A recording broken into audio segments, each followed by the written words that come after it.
Hi everyone, welcome back to our YouTube channel. Today I'm going to show you how to reconnect your hearing aids to your iPhone.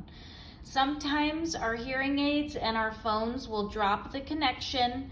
I can't explain why, but if your hearing aids are no longer streaming from your iPhone, I'll show you how to fix it.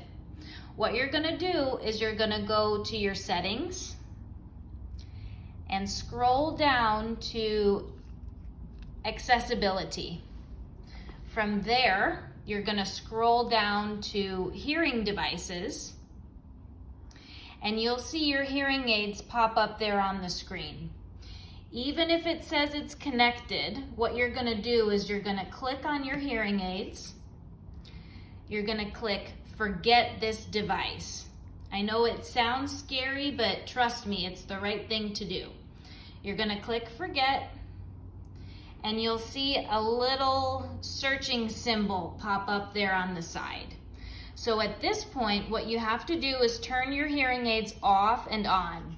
I have rechargeable hearing aids with me today, so I'm going to put them in their charger and allow them to shut off. We'll wait a moment until the lights pop up, and now I'm going to take them out of the charger to turn them back on. You want to keep them close to your phone, and we're going to wait for your name and your hearing aids to pop up there on the screen. Sometimes it takes a minute, but you'll see it come up there shortly.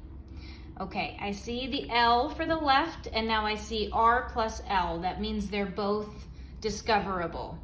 I'm going to click on Not Paired, and then I'm going to click Pair and Pair again. And now your hearing aids should automatically be streaming. If you have any other questions, or if this doesn't work for you, I suggest giving your hearing healthcare professional a call. We'll see you in the next video. Thanks for tuning in. Take care.